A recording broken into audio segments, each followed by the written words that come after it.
एक बार माता कात्यायनी ने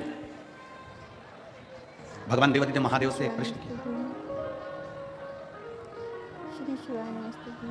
माता कात्यायनी ने शंकर भगवान से एक प्रश्न किया। माँ कात्यायनी भ्रमण करती करती करती करती घूमती घूमती जा रही थी और भ्रमण करते करते करते करते पहुंच गई कैलाश धाम तक। बाबा बैठे हुए थे।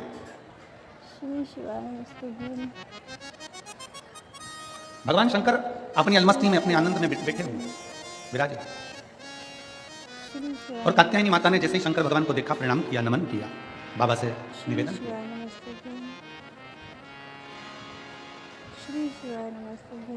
कि संपूर्ण ब्रह्मांड के मनुष्य जब जन्म लेते हैं, पृथ्वी पर जब मानव का जन्म होता है, पृथ्वी पर जब मनुष्य जन्म लेता है, पृथ्वी पर जब मनुष्य आता है, तो उसको कभी कभी हमने देखा है कि कोई एक जैसा भी पैदा हो जाता है, एक जैसा जन्म ले लेता है। क्या संसार में सबके दुख एक जैसे होंगे? क्या संसार में सबकी तकलीफें एक जैसी होगी? क्या संसार में सबके कष्ट एक जैसे होंगे? शंकर भगवान मुस्कुराकर माता कात्यायनी से कहते हैं, कात्यायनी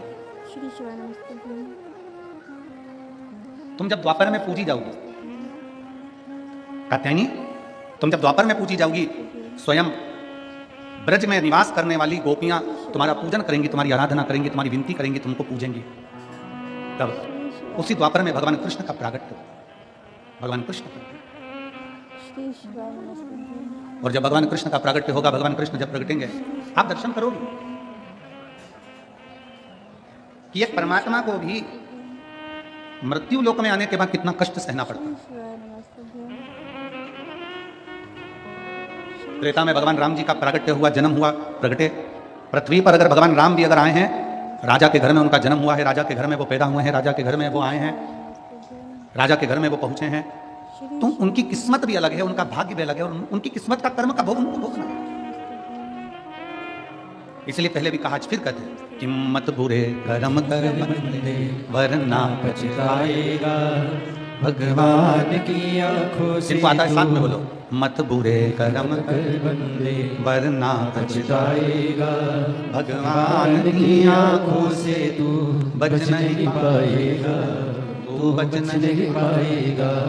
अरे ओ अज्ञानी मत कर नादानी, अरे ओ अज्ञानी मत कर नादानी, तेरे कर्म का फल भी तू ही पाएगा, जैसा किया तूने तेरे आगे आएगा।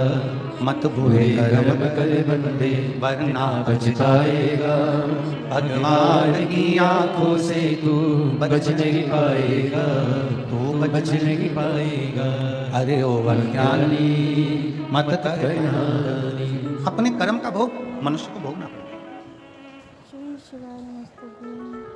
कोयला उठाकर फेंका, हाथ से कोयला भरकर फेंका, हाथ काला हुआ कि नहीं हुआ? जम के बोलो जरा, आवाज तो यहां तक आना चाहिए।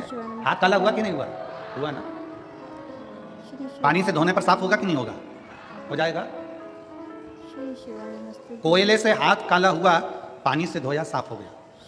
धूप में दिन भर काम किया, सूरज की रोशनी से काले पड़ गए, पानी से साफ हो गए। डॉक्टर के पास गए, साफ थोड़ा सा चेहरा चमकाने की क्रीम दी।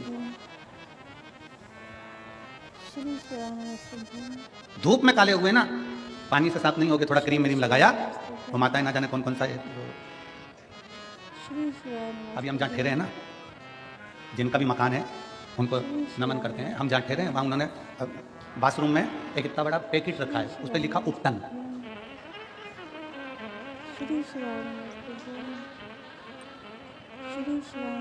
उसको उपटन लिखा था, और उस पैकेट पे लिखा हुआ था 15 मिनट में सुंदर बनिए।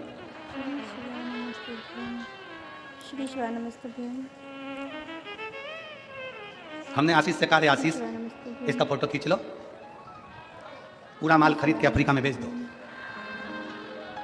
15 मिनट में सुंदर।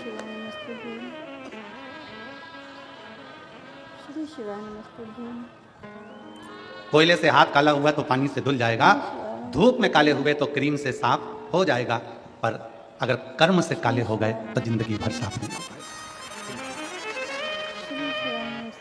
कोयले से हाथ काला हुआ, पानी से साफ हो जाएगा, क्रीम तुम्हें धूप से काले हुए तो साफ कर देगा। पर जब हमारे कर्म, हमको बेकार कर्म हम जब करते हैं, किसी का बुरा करते हैं, किसी को गाली देते हैं, किसी का शब्द करते हैं, किसी को ताना देते हैं, कोई बेकार कर्म हम जब करते हैं तो हमारे को एक जन्म नहीं ना जाने कितने जन्म तक भोगना पड़ता है, तो भी हमारा कर्म साथ नहीं होगा, तो भी हमारा कर्म साथ नहीं होगा।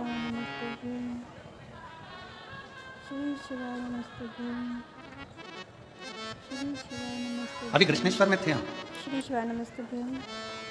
एक बुजुर्ग माता ऊपर स्टेज पर राघव जी की कथा में मिलने के लिए आई और उसने कहा कर्म का लिखा कहाँ मिटाया जा सकता है, कर्म का लेख कहाँ ले जाकर मिटाया जा सकता है। ऐसा कोई रबड़ है, पेंसिल से लिखा रबड़ से मिटा दिया, पेन से लिखा एक सफेद इंक आती है उससे मिटा दिया, स्केच पेन से लिखा भी मिट सकता है, कलम से लिखा मिट सकता है। भाग्य में विधाता ने कुछ लिख दिया, इसको किस चीज से मिटाया जा सकता है? हमने कहा शिव महापुराण से मिटाया जा सकता है। कर्म के लेख को शंकर भगवान की कथा मेट सकती है।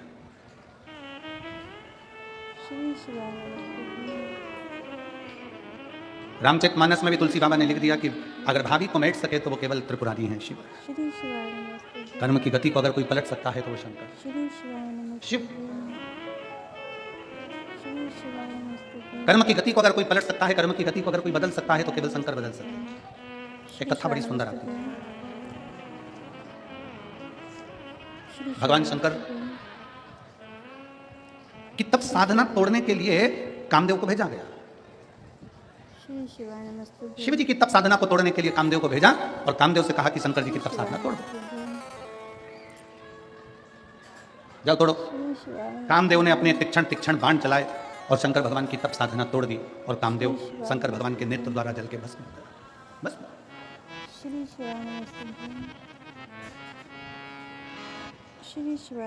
कात्यायनी माता कह रही हैं शंकर भगवान से कि कर्म की गति का लेख कैसे मिट सकता है, तो शंकर जी की यह कथा कर, शिव जी का यह चरित्र का है। मनुष्य की देह मिली है, मानव का शरीर मिला है, मानव की देह मिली है, हम जानते हैं। हम आपको बोल देंगे ना कि तुम किसी से झूठ मत बोलो तो भी तुम कुछ भी कर लो। कली काल में, संसार सागर में, इस कलयुग में आपका और हमारा जन्म हुआ है। इस कली काल में आप और हम सब जन्मे हैं। हम आपको मना कर दें कि झूठ मत बोलना, ऐसा नहीं है कि आप नहीं बोलोगे। कहीं ना कहीं मोबाइल पर बातचीत में झूठ निकल जाता है, हो जाता। हजारों झूठ निकल गए, हजारों बार कपट हो गया, हजारों बार अपशब्द निकल गए, हजारों बार गालियां निकल गई, हजारों बार आड़े टेढ़े शब्दों का संबोधन निकल गया। 1000 झूठ बोलने पर, 1000 कपट करने पर, 1000 बेईमानी करने पर, 1000 प्रपंच करने पर, 1000 बार किसी का दिल दुखाने पर भी जो पाप कर्म होता है, उस पाप कर्म का भी 1000 गुना व्यक्ति को पाप कब लगता है? जब वो अपनी भाषा में, बोलचाल की भाषा में जब कह देता है मैं भगवान की कसम खा रहा हूं, मैं शंकर जी की कसम खा रहा हूं, मैंने ऐसा नहीं किया। शिव महापुराण की कथा कहती है सारे दोषों से मुक्ति मिल सकती है। गाली दे दी, उससे भी मुक्ति मिल सकती है। अपशब्द बोल दिया, उससे भी मुक्ति मिल सकती है। असत्य बोल दिया, उससे भी मुक्ति मिल सकती है। पर जब व्यक्ति व्यवहारिक की बातों में, बातचीत की बातों में, व्यापार की बातों में, एक दूसरे को रिझाने की बातों में जब कह देता भगवान की कसम मैंने ऐसा नहीं किया, मैं शंकर जी की कसम खा के बोलता हूं मैंने ऐसा कर दिया, मैं शिव जी की कसम खा रहा हूं मैंने ऐसा कर दिया। जब व्यक्ति अपनी व्यवहारिक की बातों में अपना बल मजबूत करने के लिए, अपना बल मजबूत करने के लिए, अपनी प्रबलता दिखाने के लिए जब भगवान की कसम खाता है, शंकर जी की सौगंध खाता है, वो समझ लेना कि उसकी एक जिंदगी नहीं, अगर वो 78 बार भी पृथ्वी पर जन्म लेता है तो दुख भोगना ही पड़ता है, दुख भोगना ही पड़ेगा। जितने कसम खाने वाले होते हैं ना, जो ये कसम खाते हैं कि मैं भगवान की कसम खाऊं, मैं शंकर जी की सौगंध खाऊं कि मैंने ये कर दिया, मैंने वो, अपनी भाषा को सुधार लो, अपनी भाषा। सिरपुर की इस शिव महापुराण की कथा से, हाटकेश्वर महादेव की कथा से एक संकल्प लेकर जाना कि आज के बाद मैं अपनी भाषा में कभी भी भगवान की कसम नहीं खाऊंगा, शंकर की कसम नहीं खाऊंगा, शिव की कसम। हमारे कितने जन्म। एक बहू सास से कह देती है मम्मी, सास ने पूछा तूने ऐसा कर दिया, मैं भगवान की कसम खा के बोलती हूँ मैंने ऐसा कर दिया। तुमने एक कसम, जिस दिन तुमने शिव महापुराण की कथा को दिल से सुन लिया, जिस दिन भगवान शंकर की कथा को आपने चित्तवृत्ति से, हृदय से सुन लिया, उस दिन तुम्हें समझ में जाएगा कि कसम कभी नहीं खाना चाहिए, कसम कभी ना। देवता की कसम, देवी की कसम, शिव की कसम, भगवान की कसम कभी नहीं खाना, कभी नहीं। सारे कर्मों का भोग भोगना सरल है, पर कसम जब हम खा लेते हैं, झूठी तिरछी कैसी भी कसम, चाहे तुम अच्छे हो, तुम सत्य बोल रहे हो, तुम सब कुछ कर रहे हो, परंतु हम भगवान की कसम ना खा। जज के सामने भी जाकर खड़े होगे ना, तो जज भी नहीं कहेगा कि तुम भगवान की कसम खाओ। जज कहेगा इस गीता पर हाथ रखो, और गीता पर हाथ रखकर बोलो कि तुमने ऐसा किया। तुम गीता पर हाथ रखो, तुम शास्त्रों का स्पर्श करो, तुम शास्त्रों को छुओ, क्या तुमने ऐसा करा? कसम खाने के लिए देवता के सम्मुख में नहीं कहा जाएगा कि तुम भगवान की कसम खा के बोलो तुमने ये करा है, तुम शंकर जी की कसम खा के बोलो तुमने ये किया है, तुम शिव जी की कसम खाकर बोलो तुमने ये किया ना। अपनी जिंदगी में एक सोच अच्छी लाइए कि मेरे मुख से कभी भी भूल से भी मैं शंकर जी की कसम नहीं खाऊंगी, क्योंकि उसकी कसम खा लिया तो जिंदगी में इतने भी जन्म ले लो वो कर्म की गति कट नहीं सकती, वो कर्म का भोग कट। गलती हो गई पूर्व में, हमसे गलती होती है, मनुष्य है, मानव की दे। कोई आकर हमसे कह दे कि गुरुजी आज तक मैंने जिंदगी में कोई गलती नहीं करी, आज तक मैंने जिंदगी में कोई गलती नहीं करी, तो हम उसको हाथ जोड़कर कहेंगे तेरा पैदा होना ही बेकार है। क्योंकि जो मनुष्य बनकर पैदा हुआ है वो गलती करता है, और गलती करता है तो संभलता है, और संभलता है तो आगे बढ़ता है। तूने गलती नहीं करी तो काय का तू मनुष्य पैदा हुआ? मानव गलती का पुतला है, मनुष्य गलती का पुतला है। हमने पहले गलती कर ली, हमें नहीं मालूम था कि शंकर को जल कैसे चढ़ता है, हमको नहीं मालूम था कि बेलपत्र का प्रयोग कैसे होता है, हमको नहीं मालूम था कि शिव स्तुति कैसे होती है, हमारे स्मरण में नहीं था कि शंकर का भजन कैसा होता है। गलती हमसे हो गई, पूर्व में हो गई, पर अब हमने सीख लिया। अब हमको समझ में आ गया कि शंकर की सुगंध खाने का कर्म भुगतान किया। अब हमको समझ में आ गया कि भगवान की कसम खाने का भोग क्या भोगना पड़ता है, कर्म गति का भोग क्या। अरे मत बुरे कर्म कर वरना पछताएगा, भगवान की आंखों से तू बच नहीं पाएगा, बच नहीं पाएगा। अरे ओ अज्ञानी मत करना, कर्म की गति का भोग क्या। माता कात्यायनी ने भगवान शिव जी से पूछा क्या कर्म गति का भोग भोगना पड़ता है? क्यों नहीं? भगवान राम राजा दशरथ जी के घर में जन्म लिए, राजा दशरथ जी के घर में उनका प्रागट्य हुआ, पर उनको भी वन में जाना पड़ा, कर्म गति के वन भोगना पड़ा। भगवान कृष्ण का प्रागट्य हुआ, पर कर्म गति का अपना गांव अपना नगर छोड़कर द्वारका में बसना पड़ा, कर्म गति।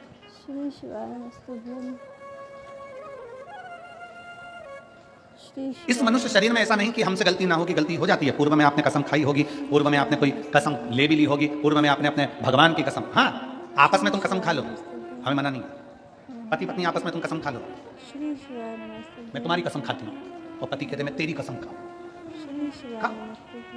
जैसे सुपारी खाओ ऐसे कसम खाओ, खाओ। और घर के लोगों की भी कसम अगर खाओ तो इतना याद रखना सुपारी जैसी खाना, खाया। और जैसे सुपारी खाने वाले होते हैं ना, सुपारी खाने के बाद जगह देख लेते हैं थूकने की, तुरंत जगह देखते हैं और थूक देते हैं। बस अगर घर में भी अगर आप रह रहे हैं, परिवार में रह रहे हैं, अपने कुटुंब में रह रहे हैं, कसम भी खा ली, गुस्सा भी आ गया, तो याद रखना मुंह में सुपारी की तरह रखो, थोड़ी देर बाद उसको थूक दो, अपने भीतर मत उतारो, नहीं तो वो कहीं अटक सकती है, अपने भीतर। आ गया गुस्सा, आ गया क्रोध, खा ली कसम, पर भगवान की नहीं। मेरे भोले बाबा की कसम नहीं खाना, मेरे भगवान की कसम नहीं खाना, कभी भूतो ना कभी कभी। क्या कर्म गति का भोग भोगना पड़ेगा? क्यों नहीं भोगना?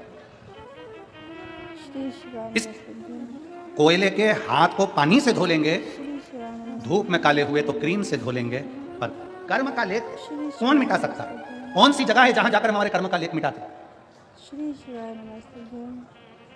कौन सी ऐसी जगह है जहां जाकर हमने जो पूर्व में करा हुआ है, हमने अभी भी जो कर्म करा हुआ है, हमने झूठ बोल दिया, प्रपंच कर दिया, छल कर दिया, बेईमानी कर दी, कपट कर दिया, हम फिर कहेंगे संसार में जन्म लिया है तो हम मना भी कर देंगे, तो तुम ऐसा नहीं कि झूठ नहीं बोलोगे, आप कपट नहीं करोगे, बेईमानी नहीं करोगे, सब कुछ करना है। संसार में जन्म लिया, कलिकाल में जन्म लिया, कर्म का भोग तो भोग, ठीक है।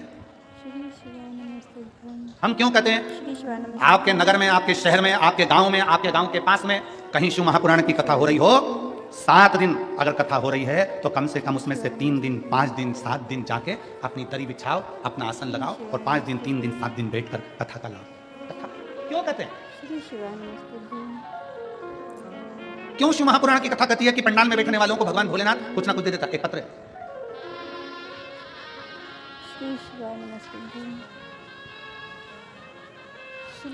मैं योगेश रतिलाल पाटिल, मैं बोराला नंदुरबार महाराष्ट्र से हूँ। कहीं बैठे हों तो हाथ हिला सकते हैं, अगर कहीं बैठे हों तो हाथ हिला सकते हैं। मैं योगेश रतिलाल पाटिल, मैं बोरला नंदुरबार महाराष्ट्र से हूँ। पत्र को आप लोग आस्था चैनल पर और एलईडीओं पर पढ़ सकते हैं।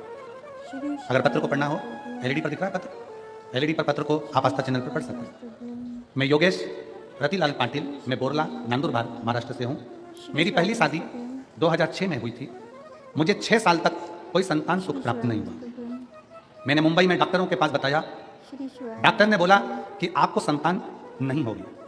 फिर मैंने पुणे नासिक में फिर डॉक्टरों के पास गया, वहाँ से निराशा होकर वापस आया। मुझे संतान ना होने के कारण मेरी पत्नी मुझे तलाक देकर चली गई। जब मुझे औलाद नहीं हुई, संतान नहीं हुई, तो मेरी पत्नी ने मुझे तलाक दे दी। मेरी पत्नी चली गई। फिर मेरी दूसरी शादी 2015 में हुई। शादी को 5 साल हो गए, तब मुझे संतान का सुख नहीं मिला। फिर डॉक्टर के पास गए, डॉक्टर को बताया तो डॉक्टर ने कह दिया तुम्हें संतान नहीं होगी, तुम्हें संतान की प्राप्ति नहीं। पहली पत्नी ने तलाक दे दिया, दूसरी शादी हो गई, 5 साल हो गए, डॉक्टरों को दिखाया तो डॉक्टर ने कह दिया तुम्हें संतान नहीं होगी। फिर निराशा उत्पन्न हो गई, अब करें तो करें क्या, संतान की प्राप्ति नहीं हो रही। मेरी पत्नी को किसी ने बताया कि टीवी पर आपकी कथा आती है, तब मैं और मेरी पत्नी योगेश्वरी आपकी कथा 2021 से मोबाइल पर डाउनलोड कर सुनते। हम शिव जी को 1 लोटा जल चढ़ाते, आचमन करने लगे। आपने सफेद आंकड़े की जड़ का उपाय बताया, हमने वो भी करा। सफेद आंकड़े की जड़ का प्रयोग कर तुमरुका जी का आंकड़े का जड़ का प्रयोग करा, बाबा से विनती करी और मालेगांव कथा का स्मरण कर बाबा से विनय करा। पंडाल में कथा श्रवण करने का क्या लाभ है, ये मैं आपको बताना चाहता हूँ गुरुदेव। मैं बाबा को प्रणाम करके 1 बार सफेद आंकड़े की जड़ का प्रयोग करा, 2 बार करा, 3 बार करा, 4 बार करा। दुनिया के लोग 1-2 बार करते होंगे, मैंने 4 से 5 बार सफेद आंकड़े की जड़ का प्रयोग करा और फिर पंडाल में बैठकर बाबा से विनती करी। आज बाबा की कृपा से मेरे 2 अक्टूबर 2022 को डॉक्टरों की लेखनी को भी पलट दिया और भोलेनाथ ने भाग्य पलट के मेरे को औलाद दिया। कहीं बैठे हैं, अगर बैठे हों और अगर बच्चा साथ में आया हो तो उसको मंच पर ला सकते हैं, व्यासपीठ पर ला सकते हैं। 2 अक्टूबर 2022 को मेरे घर में बच्चे ने जन्म लिया और मैं बाबा को यहाँ प्रणाम करने के लिए पंडाल में आया हूँ गुरुदेव। भीड़ बहुत होने के कारण पीछे हूँ, अगर कहीं बैठे हों तो अवश्य। शिव तत्व आ रहे हैं बच्चे को लेकर, हाँ ठीक है, आ जाइए। क्या देगा बाबा पंडाल में बैठने पर? उस भाई ने लिखा मुंबई के डॉक्टरों को दिखाया, सबने मना कर दिया। पुणे के डॉक्टरों को दिखाया, नासिक के डॉक्टरों को दिखाया, पर सबने मना कर दिया। पुणे, नासिक, मुंबई सब डॉक्टरों ने मना कर दिया कि तुम्हें संतान नहीं हो सकती, तुम्हें औलाद। पहली पत्नी ने केवल संतान नहीं हुई इसलिए तलाक दे दिया और दूसरी संतान 5 साल तक औलाद नहीं हुई, तब किसके भरोसे रहे, किसके आश्रित रहे? कोई ने कहा सियोर वाला महाराज कथा करता है, आसन लगा कर सुनो। टीवी के सामने बैठ गए, आसन लगा लिया, दिल से बाबा से प्रार्थना कर। मालेगांव की कथा में पंडाल में बैठकर कथा कर। कैसे देगा, कहाँ देगा, कब देगा, किस रूप में देगा, वो विधि के विधान को भी अगर पलटने की सामर्थ्यता है, कोई कह दे तुम्हारा हाथ देखकर, कोई कह दे तुम्हारा भाग्य देखकर, तुम्हारा भविष्य अगर कोई बता दे कि ये तुम्हारे जीवन में दुख है, ये तुम्हारे जीवन में तकलीफ है, ये तुम्हारे जीवन में कष्ट है, कोई तुम्हारा भविष्य भी बता देना। मेरे शंकर भगवान भविष्य नहीं बताते, याद रखना। मेरे शिव जी भविष्य नहीं बताते। हमको आपकी पत्रिका देखना, हमको आपका हाथ देखना, हमको आपका चेहरा देखना, हमको आपका पांव देखना, हमको आपका स्वरूप देखना नहीं आता। शंकर भगवान भविष्य नहीं बताते। अगर भविष्य बताते तो यशोदा जी के दरवाजे पर जब गोदी में भगवान कृष्ण आए थे तो यशोदा जी से कह देते कि तेरे लाला पर पूतना आएगी, कर्णा बताएगा, अघासुर आएगा, बकासुर आएगा, कंस तेरे लाला को पछाड़ेगा, तेरे लाला को मारने के लिए कंस आएगा। अगर मेरे भोले बाबा अगर भविष्य बताते तो भगवान कृष्ण जब गोदी में यशोदा जी के दरवाजे पर आए थे तो कृष्ण का पूरा भविष्य बता देते। मेरे शंकर भगवान अगर भविष्य बताते तो अयोध्या में राम जी का दर्शन करने गए थे, रामलला जब उनकी गोदी में थे तो राम का भविष्य बता देते कि तुम्हारा बेटा बन जाएगा, उसके साथ ये होगा, सीता का हरण होगा।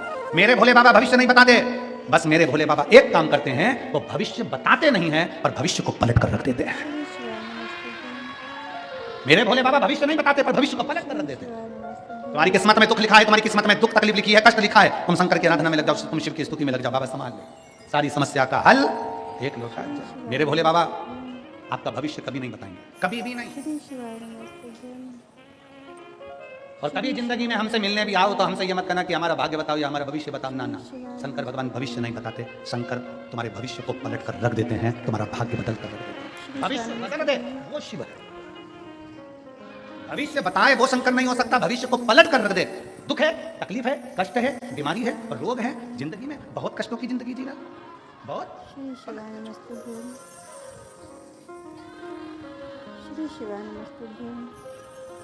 और किसी की सामर्थ्यता नहीं, किसी की। देवता देते हैं पल्ला झाड़ कर और देव अधिदेव महादेव देता है छप्पर फाड़ कर, छप्पर फाड़ कर देता है। जब सिरपुर की शिव महापुराण उत्सव समिति जब सीहोर में कथा लेने के लिए आई और सिरपुर की ये कथा लेने के लिए जब समिति पहुंची तो हमने इनसे, आप समिति वालों से पूछना, हम पहले तो मिले नहीं, बाद में जब हमारा मिलना हुआ तो हमने इनको बिठाकर समझाकर एक ही बात कही। दूसरी कथा होती है तो उसमें श्रोता आते हैं, और सिरपुर के जितने लोग कथा लेने आए थे उनसे पूछना, हमने कहा दूसरी कथा होती है तो श्रोता कथा सुनने के लिए आते हैं, शिव महापुराण की कथा होती है तो श्रोता नहीं आते, शंकर स्वयं कथा सुनने के लिए आते हैं। शिव स्वयं, एक एक बच्चे में शंकर है, एक एक कण में कंकर में शंकर है। आप सब जितने श्रोता भाई बहन बैठे हैं इन सब के अंदर शिव समाया। समिति ने पूछा गुरुजी क्या करना पड़ेगा? हमने कहा बस एक काम करना, जितने शिव भक्त आए उनका पेट भरा जाए, आराम से वो रहें, 7 दिन कथा सुने, भोजन की व्यवस्था हो जाए, क्योंकि हम किसी व्यक्ति को भोजन नहीं करा रहे। जब भंडारा करो तो ये सोच कर करना कि किसी के रूप में ना जाने किस भेष में मेरा नारायण आएगा और भोजन कर कर चला जाएगा। आटा देने वाला आटा देता है, चावल देने वाला चावल देता है, दाल देने वाला दाल देता है, तेल देने वाला तेल देता है, मसाले वाला मसाला देता है। किसी की सामर्थ्यता 5 किलो आलू की होती है, कद्दू की होती है, मिर्ची की होती है, हरा धना की होती है, अदरक की होती है, वो पटक कर चले जाता है। वो इस भाव से देकर जाता है कि वो दिल से कोई खाएगा, दिल से प्रेम से करो। और ये समझकर मालेगांव से एक टीम आती है सेवा करने के लिए, वो काका तो अभी उनकी तबीयत थोड़ी गड़बड़ चल रही, बाबा अच्छा करेंगे जल्दी, और वो टीम आती है तो वो जब खाना परोसती है तो कहती है लो भोले बाबा चावल ले लो, लो भोले बाबा सांभर ले लो भोले बाबा सब्जी ले लो, क्योंकि भोजन लेने वाला सामने व्यक्ति नहीं है, मेरा भोलेनाथ। और यहाँ पर भी मैं सिरपुर के जितने सेवादार लगे हुए हैं, जितने सिरपुर में, चाहे आप पार्किंग में लगे हो, चाहे आप पंडाल में लगे हो, चाहे आप भोजनशाला में लगे हो, चाहे आप पानी पिलाने में लगे हो, चाहे आप चौकीदारी में लगे हो, चाहे आप सेवा में लगे हो, आपसे निवेदन है किसी से भी बोलना लो भोले बाबा लो पानी पी लो, लो भोलेनाथ जल पी लो भोलेनाथ भोजन कर लो भोलेनाथ बिस्कुट ले लो भोलेनाथ ये टॉफी ले लो। अपने धन का सदुपयोग वही है जो इतना लाखों शिव भक्त, सिरपुर के इतिहास में पहली बार इतने शिव भक्त आए हैं, इनकी सेवा कर लो, शंकर किस रूप में आया। बड़े बड़े सेठों से निवेदन है अपने भंडारे खोलो, खूब पवाओ, खूब खिलाओ, खूब दिल से सेवा कर लो, 7 दिन पूरे होंगे, ये शिव भक्त जाएंगे, इनके हृदय से शिव भक्ति से श्री शिवाय नमस्तुभ्यम से तुम्हारी झोलियां ना जाने कितना भरकर चली जाएंगी। मेरा भोलेनाथ, मेरा शंभू, मेरा त्रिकालदर्शी, मेरा कैलाशी, मेरा विनाशी, मेरा शंकर, मेरा कुबेरेश्वर बाबा, मेरा कुबेर भंडारी तुम्हारा भविष्य नहीं देखेगा, मेरा कुबेर भंडारी तुम्हारा भविष्य बदलेगा, और वो बदलने वाला कोई दूसरा नहीं होगा, तुम्हारा भविष्य बदलने वाले तुम स्वयं। एक लोटा जल सारी समस्या का हल, वो तुम्हें बदलना है। कैसे बदलना है? शंकर के दरवाजे जाकर एक लोटा जल, शिव जी को एक लोटा जल चढ़ा। शंकर को क्या प्रिय है? एक लोटा जल। शक्ति को क्या प्रिय है? शिव और शक्ति इन दोनों की प्रियता काय में है? शक्ति की प्रियता काय में है? देवी को क्या प्रिय है? देवी को अग्नि प्रिय है, शंकर को जल प्रिय है। शक्ति को क्या प्रिय है? देवी को क्या प्रिय है? अग्नि। देवी जी के लिए क्या लगाते हैं लोग? अखंड, जो देवी को अग्नि प्रिय है। शक्ति को अग्नि प्रिय, हवन करते हैं, यज्ञ करते हैं, कंडा जलाकर गोबरी जलाकर धूप देते हैं। शक्ति को अग्नि प्रिय है, शिव को जल प्रिय है। इसलिए भारत की भूमि का यह लेख पूरे संसार में प्रसिद्ध है कि जब आप हवन कर रहे हो, यज्ञ कर रहे हो, यज्ञ करते समय, हवन करते समय बड़ा यज्ञ कर रहे हो, और उस यज्ञ करते समय अगर जल वृष्टि होती है तो हमारे यहाँ कहते हैं शिव और शक्ति का मिलन हो गया, मतलब तेरा कार्य सफल हो गया।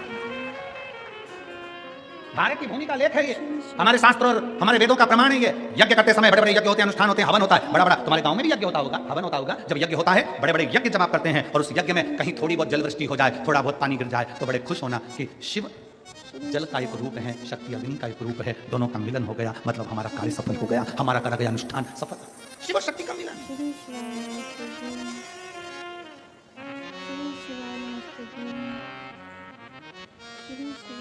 शिव शक्ति का मिलन है, दोनों का मिलन।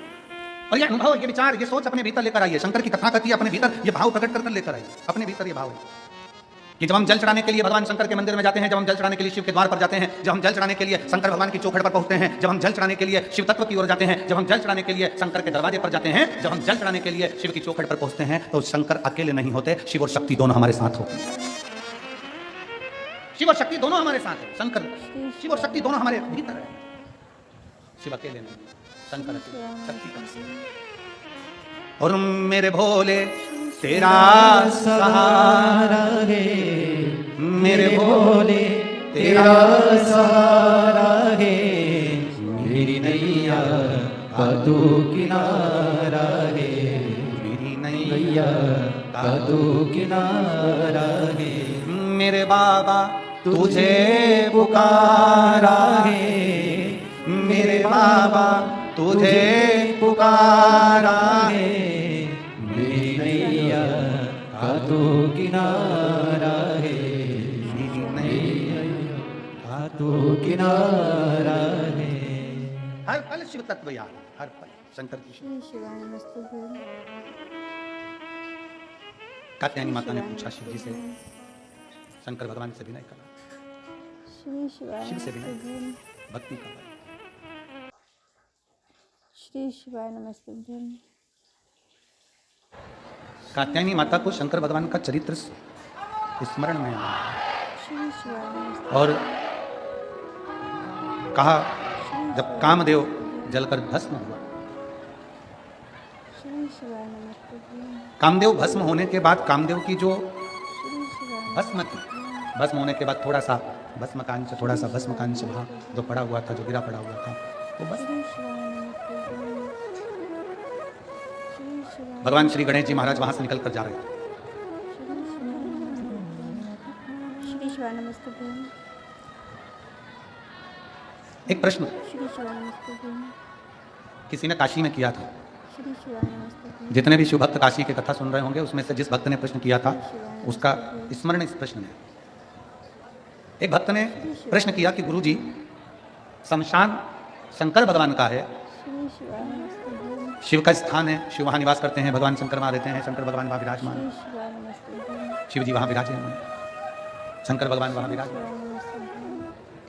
अब शिव महापुराण की कथा कहती है, भगवान शंकर का चरित्र कथा है, शिव महापुराण की कथा कहती है कि गुरुजी, शमशान शिव का स्थान है।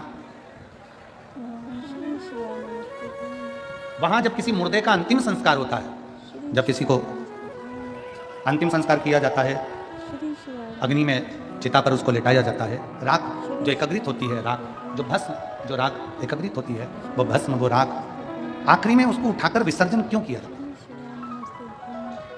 श्री शिवाय नमस्तुभ्यं। इधर का तो नहीं मालूम हमको, श्री शिवाय पर हमारे उधर का मालूम है कि तीसरे दिन राख को समेटने के लिए जाते हैं।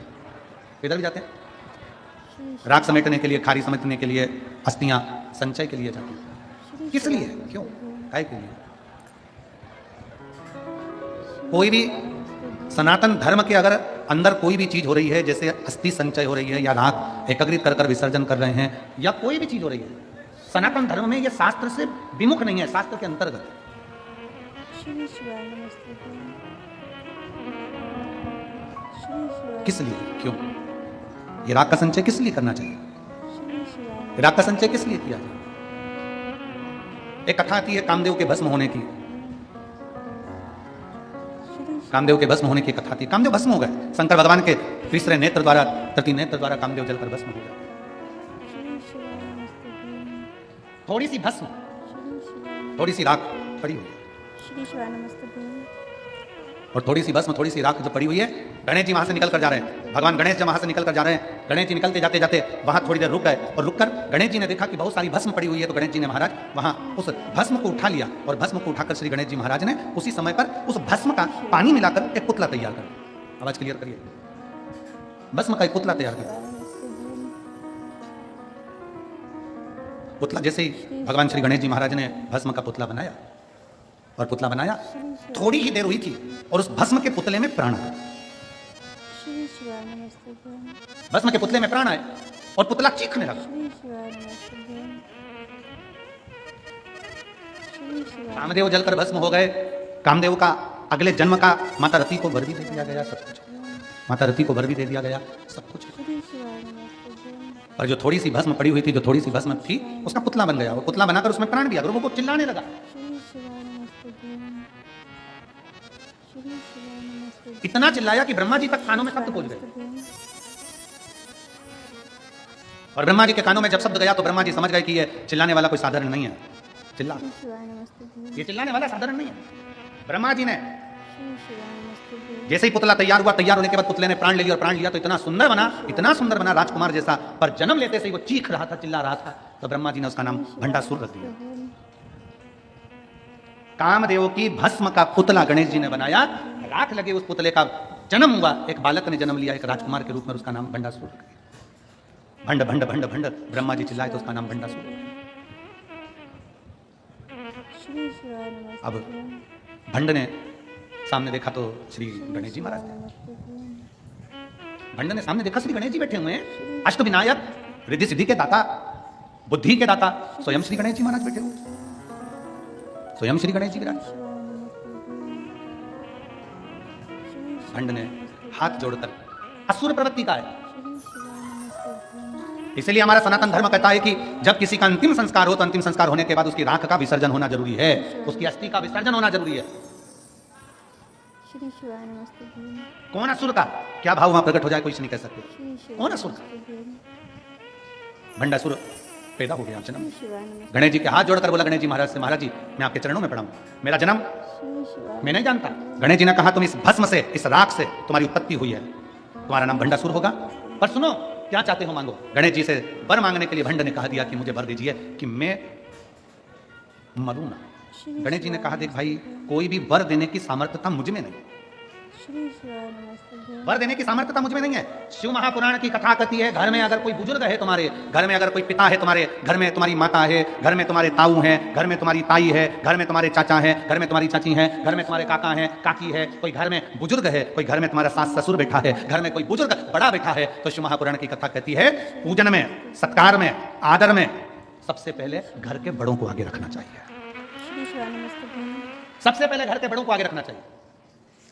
और यहां तक शिव महापुराण की कथा कहती है, अगर मान लो 10 जजमान बने, 5 जजमान बने, 15 जजमान बने, 20 जजमान बने, तुम्हारे गांव की शिव पुराण की कथा में मान लो 8 बने, 10 बने, 15 बने, उसमें भी ये देखो कि बुजुर्ग कौन है, उस जजमान में बड़ा कौन है, उम्र में बड़ा कौन है, उसको आगे रखो। धन से नहीं, उसकी उम्र से आगे बढ़ाओ उसको। उम्र में बड़ा है ना, ये वृद्ध अवस्था में बड़ा है ना, इस पर श्री शिवाय नमस्ते भगवान। श्री शिवाय नमस्ते भगवान। श्री शिवाय नमस्ते भगवान। घर के बड़ों को अग्रण्य रखिए। श्री शिवाय नमस्ते भगवान। घर के बड़ों को अग्रण्य रखो, पर घर के बड़ों से ये आस मत रखो कि हमको इतना धन देंगे। 3 शिव महापुराण की कथा कहती है, 3 से कोई आस मत लगाओ। पहला, अपने माँ बाप से कोई आस मत लगाओ, जिन्होंने तुमको इतना शरीर दे दिया, जन्म दे दिया, पाल पोस के बड़ा कर दिया, इससे क्या आस लगाओ।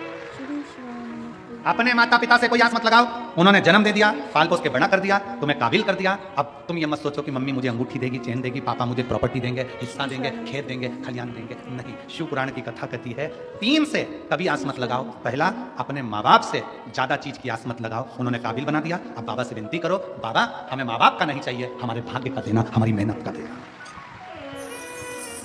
माता पिता से ज्यादा की आस न लगाई जाए, माता पिता का आदर करा जाए। दूसरे नंबर पर, अपने ससुराल से ज्यादा आस मत लगाओ। दूसरे नंबर पर अपने ससुराल से आस मत लगाओ।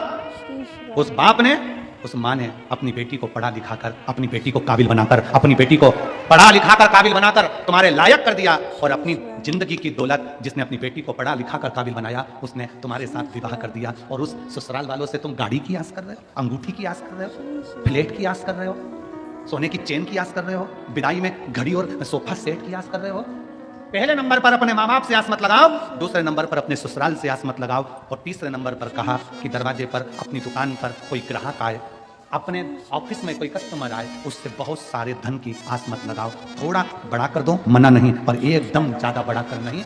जब हम किसी ग्राहक को 10 रुपए की चीज 20 में देना चालू कर देते हैं, तो वो एक बार तो ले लेगा, 2 बार ले लेगा, पर दूसरी बार नहीं आएगा। पर हम उसी ग्राहक को अगर थोड़ा सा बड़ा कर देंगे ना, थोड़ा बहुत बड़ा कर देंगे, तो वो जिंदगी भर जुड़ा रहेगा, तुम्हारे पास आता रहेगा। श्री शिवाय नमस्ते। 3 से आस ज्यादा नहीं लगाना चाहिए। जम के बोलो पहले नंबर पर, जम के आवाज जलाएं। पहले नंबर पर माता पिता। जितनी बहुएं बैठी हैं, जितने बेटे बैठे हैं, तुम्हारे बाप के पास में, तुम्हारे पिता के पास में, तुम्हारे भाऊ के पास में जमीन है, जायदाद है, बंगला है, गाड़ी है, सब होने दो। तुम्हें जन्म देकर काबिल बना दिया, पढ़ा लिखा दिया, तुम्हें अच्छा बना दिया। अब तुम्हारे ऊपर निर्भर करता है कि तुम कितनी जमीन, कितनी गाड़ी, कितने बंगले कर सकते हो। माँ बाप की जायदाद पर सोची मत कि मुझे हिस्सा चाहिए, बल्कि ये विचार करो कि मेरे रहते रहते मैं इतना कमाऊं, एक दिन मैं खुद बंगला बनाऊं और अपने माँ बाप को उस बंगले में रखूं। श्री शिवाय नमस्ते भगवान। पर हम उल्टे हैं। श्री शिवाय। प्रत्येक बहू की आस रहती है, मेरी सास तो वो छोटी देवरानी को सब दिए जा रही, सब दिए जा रही, मेरी सास तो वो जेठानी को सब दिए जा रही, मेरी सास तो वो जेठानी को सब दिए जा रही, मुझे कुछ नहीं दे रही। क्यों आस लगा कर बैठी है? बाबा ने तेरे को अच्छा पति दिया है ना, उस सास ने अच्छा बेटा दिया है ना तुझको, नमस्ते भगवान। खूब आशीर्वाद दिया है ना तुझको, बहुत। अब ये विचार कर, मुझे सास का धन नहीं, मुझे ससुर की दौलत नहीं, ये विचार कर भोलेनाथ जी को जल चढ़ाते समय कहे कि मेरे पति का हाथ पकड़ना भोलेनाथ, और मुझे सास ससुर की दौलत नहीं, मेरे पति के बल की दौलत होना चाहिए, श्री शिवाय नमस्ते। मेरे बेटों के बल की दौलत होना चाहिए। और वो दौलत हो कि एक दिन में मकान बनाकर, बंगला बनाकर, फार्म हाउस बनाकर, जमीन जायदाद कर कर, एक दिन में दुकान बनाकर अपने घर के बुजुर्ग पिता को और माता को उनके मरने से पहले उनको भी दिखाऊं कि पापा, बाबूजी देखो मैंने ये बंगला बनाया है, देखो ये घर बनाया है। माँ बाप तुमसे धन नहीं लेंगे, पर माँ बाप इतने खुश हो जाएंगे कि मेरे जीते जी मेरा बेटा अपना काम करने लगा, आगे बढ़ने लगा, उन्नति की ओर चला। अब बहुओं की सोच बनी हुई है कि हमारी सास हमें अंगूठी देगी, हमारी सास हमें चेन देगी, हमारी सास हमको साड़ी दिलाएगी, हमारी सास सिला कर देगी। बहुओं को चाहिए सास साड़ी दिलाए, ये आस मत रखो। बहुओं को चाहिए कि हे माँ जगजननी जगदम्बा दुर्गा भवानी, ऐसी कृपा करना, मेरा ऐसा अखंड सौभाग्य रखना कि मैं अपनी सास को भी साड़ी अखंड सौभाग्य के साथ दिलाती रहूं। मैं किसी से लूं वो आस नहीं, मैं किसी को दूं। शिव महापुराण की कथा में क्या होता है? शिव महापुराण की कथा में होता क्या है? शिव महापुराण की कथा में यही होता है, एक पंडाल में लोग बैठकर बिस्कुट टॉफी कोई देकर जाता है, कोई कुछ पानी की बोतल लाकर देकर जाता है, कोई बेसन रोटी लाकर देकर जाता है, कोई भोजन लाकर देकर जाता है, खा लेते हैं। अगली कथा 2-3 कथा के बाद 3 महीने निकलते हैं, बाबा ऐसी कृपा कर देता है कि तुम्हें इस लायक बना देता है कि तुम दूसरे को खिलाना प्रारंभ कर देते हो। शिव महापुराण की कथा देना सिखाती है तो लेना भी सिखाती है। शिव महापुराण की कथा तुमको देने की सामर्थ्यता दे देती है कि ले ये दे देना, ले ये कर लेना, ले ऐसा कर, सामर्थ्य है। श्री शिवाय नमस्ते। श्री शिवाय नमस्ते। तुम्हारी सामर्थ्यता है। श्री शिवाय नमस्ते। श्री शिवाय नमस्ते। कल एक कृष्णेश्वर में एक भाई कह रहा था, गुरुजी तुमने छत्तीसगढ़ में बहुत कथा करी, और फिर छत्तीसगढ़ में कथा कर करके फिर तुमने राजस्थान बहुत कथा करी, फिर तुमने मध्य प्रदेश बहुत कथा करी, फिर तुमने हरियाणा बहुत कथा करी, फिर तुमने महाराष्ट्र बहुत कथा करी, और अब उत्तर प्रदेश जाने लगे। श्री शिवाय नमस्ते। अब ये जितनी जगह करी उतनी जगह असर भी दिखा है कथा का। जितनी जगह श्री शिवाय नमस्ते। शिव तत्व की ओर जागृत हुई है। शंकर को अपना बनाने का प्रयास करिए, शिव तत्व को अपना बनाने का प्रयास करिए, शंकर को जोड़ने का प्रयास करिए, शिव तत्व को जानने का प्रयास। 3 से आस मत रखिए। गणेश जी महाराज चाहते तो भंडासुर को वर दे देते, गणेश जी महाराज चाहते तो भंडासुर को वर प्रदान कर देते, पर गणेश जी ने कहा मेरी सामर्थ्यता नहीं कि मैं वर दे दूं, मेरी सामर्थ्यता नहीं। संतोषी माता का व्रत करोगे, सोमवार तुम मंगलवार का व्रत करोगे, तुम रविवार का व्रत करोगे, तुम तीज का व्रत करोगे, चतुर्थी का व्रत करोगे, छठ का व्रत करोगे, पंचमी का व्रत करोगे, कोई भी व्रत कर लो, व्रत तुम कर लो, पर तुम्हें देने की सामर्थ्यता केवल शंकर में है। कोई का भी व्रत करो, पर व्रत का फल तो शिव ही देते हैं, कोई दूसरा नहीं दे सकता, शंकर ही देंगे। श्री शिवाय नमस्ते। श्री शिवाय नमस्ते। अपने भीतर वो बल उत्पन्न करो कि मेरा शिव। गणेश जी महाराज की कथा करी है, भगवान गणेश जी ने भंडासुर से कह दिया मैं नहीं दे सकता तुझको, मेरे पास देने की सामर्थ्यता नहीं है। क्या गणेश जी नहीं दे सकते? वो तो रिद्धि सिद्धि के दाता है, वो बुद्धि के दाता है, वो विद्वानों में भी विद्वान, सिद्धियों के दाता है। गणेश जी महाराज सब कुछ दे सकते थे, पर गणेश जी ने नहीं दिया, शिव के आश्रित छोड़। एक गणेश जी ने कह दिया मेरी सामर्थ्यता नहीं मैं कुछ दे सकूं, हाँ, पर अगर श्री शिवाय नमस्ते। भंड अगर तुम शिव की आराधना करते हो भंड, तो ये पक्का है कि मेरा शंकर कभी खाली नहीं रख सकता। करो शिव की आराधना, करो शंकर का गुणगान, करो शिव की स्तुति। भंड ने पूछा, भंडसुर पूछे मैं शंकर की आराधना कैसे करूं, मैं शिव को प्राप्त कैसे करूं, मैं शंकर का गुणगान कैसे करूं, मैं शिव को कैसे भजूं, श्री शिवाय मैं शंकर की आराधना कैसे करूं? तो भगवान श्री गणेश जी महाराज ने कहा एक काम कर, शंकर भगवान को रिझाने के लिए एक बेलपत्र और एक दुर्वा। थोड़ा ध्यान देना, आप थोड़ा ध्यान दीजिएगा कथा में कि मान लो श्री शिवाय नमस्ते। कोई व्यक्ति को बहुत दमे की बीमारी हो जाती है, श्वास की बीमारी हो जाती है, चलते चलते हाँफ भरा जाता है, थोड़ा ही चला, थोड़ा काम किया और हाँफ नहीं भरा गया, एकदम जम जम के हाँफने लगता है, हाँफ नहीं भरा, हाँफ श्री प्रयास कर। श्री 14 से 15 सोमवार या 16 सोमवार का आप स्मरण कर लें। वैसे तो 11 सोमवार तक का वर्णन हम लोग पढ़े हैं, पर 16 सोमवार तक का आप स्मरण करें। किसी भी 16 सोमवार मतलब व्रत नहीं करना, एक बेलपत्री, शिवाय नमस्ते। इसके ऊपर एक दुर्वा, दुर्वा बोलते हो, दूब बोलते हो, दुर्वा, एक दुर्वा मात्र बेलपत्री के साथ रखना है। और शंकर भगवान के शिवालय में, शंकर भगवान के शिवलिंग के पास में जो समझेंगे जरा, श्री शिवाय नमस्ते। जैसे ये शिवलिंग है, ये जलाधारी है, ये चरण, राइट में गणेश, लेफ्ट में कार्तिकेय, बीच में जम के बोलो अशोक सुंदरी। शंकर जी के ऊपर से जो पानी गिरता है, शंकर जी की 5 बेटी जया, विषहरा, शामरीबारी, दौतली, देव। ये पीठी का, पार्वती जी का हस्त का। एक दुर्वा, एक बेलपत्र, जो जहां से जल बह रहा है, उस जल बहने वाली जगह पर जो राइट भाग है, सीधा पानी जहां से बह रहा है, यहाँ का राइट भाग जहां है, वो बेलपत्री और दुर्वा वहां समर्पित कर रखते हैं। 16 सोमवार, प्रत्येक सोमवार को एक बेलपत्री और एक दुर्वा रखना। बेलपत्री वहीं छोड़कर आना है, दुर्वा को वापस लेकर आना। 16 दुर्वा जब पूरी इकट्ठी हो जाए, 17वें जो सोमवार पड़े, उस सोमवार के दिन उस दुर्वा को पीस कर तैयार कर लो, उसकी छोटी छोटी गोलियां बना लो। 5 दिन तक एक गोली रोज कुंदकेश्वर महादेव का नाम लेकर उस दुर्वा की खा लो। जिंदगी में कभी दम नहीं भराएगी, सांस का तकलीफ नहीं आएगा, दम भराएगी नहीं। पर कई लोग ऐसे हैं जिन्होंने दम लगा लगा के दम निकाल दी। शिवाय नमस्ते। उनसे भी निवेदन है, तुम भी कर लो एक बार, बाबा का भजन एक जो माताएं कहती है मेरे से चलते चलते हाँ भर जाती है, अब मेरे से चला नहीं जाता, ज़्यादा मैं चल नहीं सकती, आगे नहीं बढ़ सकती। 16 सोमवार का एक नियम, उनदकेश्वर बाबा का नाम स्मरण कर उनदकेश्वर। और फिर एक स्मरण रहे, बहुत बहुत ध्यान देना, फिर एक स्मरण। अगर मान लो डॉक्टर कह रहा है कि इनका बाईपास करना पड़ेगा और इनके 14-15 ब्लॉकेज आ गए हैं, 4 ब्लॉकेज आ गए, 3 ब्लॉकेज आ गए, ये ब्लॉकेज आ गए, तो शिव महापुराण की कथा कर रही है, शंकर भगवान का पवित्र चरित्र कर रहा है कि पीपल का पत्ता, पिपलेश्वर महादेव का नाम लेकर शंकर भगवान का स्पर्श कराकर, मात्र चढ़ाना नहीं है, मात्र स्पर्श कराकर, पीपल का पत्ता शिव जी का स्पर्श कराकर एक दुर्वा के साथ अगर वो पीपल का पत्ता शिव जी का स्पर्श कराकर हाटकेश्वर महादेव के नाम से हफ्ते में एक बार चबा चबा कर खाकर पानी पी लिया जाए तो ना तो बाईपास की जरूरत पड़ती है और ना छल्ला डलवाने की जरूरत पड़ती है, हार्ट काम करना प्रारंभ करता है। शिव का स्मरण कर पीपल का पत्ता, शिव की हाटकेश्वर महादेव का स्मरण करिए, हाटकेश्वर महादेव का नाम जाप करिए, हाटकेश्वर महादेव की भक्ति करिए, हाटकेश्वर महादेव का स्मरण करिए। पर शिव कथा कहती है, शंकर की कथा कहती है, डॉक्टर शिव का एक रूप है। ये सब प्रयोग करने से पहले शंकर भगवान की कथा कहती है कि शंकर रूपी शिव की इलाज पूरा चलते रहना चाहिए। ऐसा नहीं कि डॉक्टर का इलाज बंद कर दो, डॉक्टर को दिखाते रहो, जांच बोले जांच कराते रहो, दवाइयां खाते रहो, डॉक्टर कह दे ये जांच कराओ वो जांच कराओ, डॉक्टर बोले ऐसा कराओ वैसा कराओ, पर आखिरी में भी जैसे इस बहन ने कितना विश्वास करा, आखिरी में बहन ने कह दिया कि ऑपरेशन होगा, ऑपरेशन के लिए ले भी गए और ले जाने के बाद बहन ने लिखा कि जब चीरा लगा तो ससुर को बुलाकर कहा कि इनकी गठन बाहर। मतलब आखिरी तक भी डॉक्टर का इलाज चलते रहना चाहिए और डॉक्टर के इलाज के साथ में शंकर का भरोसा चलते रहना चाहिए, तो आखिरी तक भी विजय प्राप्त कर आखिरी में भी हमें विजय मिलती है। डॉक्टर को दिखाओ, डॉक्टर से इलाज करवाओ, क्योंकि डॉक्टर हमारे शंकर का एक रूप है। चिकित्सा पर विश्वास करिए, भरोसा करिए, पर शिव के ऊपर एक विश्वास करते हुए दवाई भी लो, जांचें भी कराओ, पर शंकर के ऊपर भरोसा कर आगे बढ़ते चले जाओ, जिंदगी में एक दिन सफलता मिलेगी। चलो गणेश जी ने कह दिया मैं नहीं दूंगा, देगा तो मेरा महादेव देगा, शंकर देगा। भंडसुर की कथा बहुत विशाल है, इस कथा का स्मरण अपन कल की कथा में भी करेंगे। देवराज नाम के ब्राह्मण ने शिव तत्व की प्राप्ति कर शिवधाम पाया, शिवधाम प्राप्त की। बिंदु के प्राण छूटने पर चंचुला देवी ने शिव तत्व की प्राप्ति करी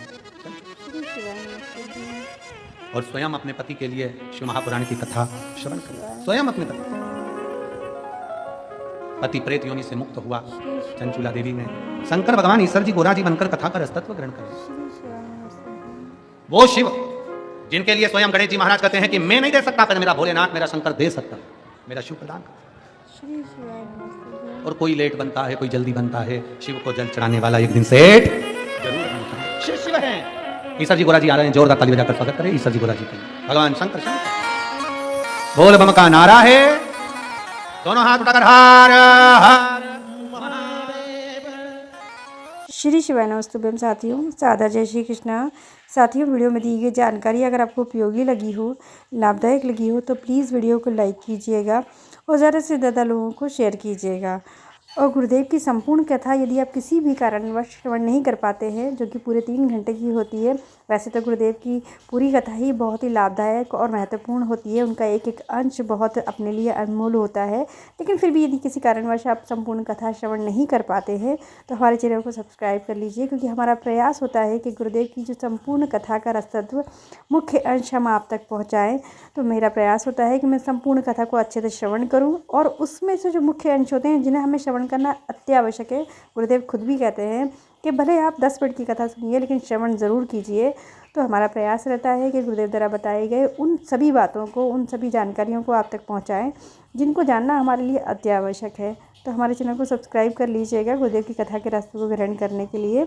मिलते हैं फिर गुरुदेव की अगली कथा के साथ, तब के लिए आप अगले उपाय के साथ, तब तक के लिए अपना और अपने का ख्याल रखिए। सादा जय श्री कृष्णा। श्री शिवाय नमस्तुभ्यम। सभी शिव भक्तों को हमारा प्रणाम। सत सत नमः गुरुदेव के चरणों में। हर हर महादेव।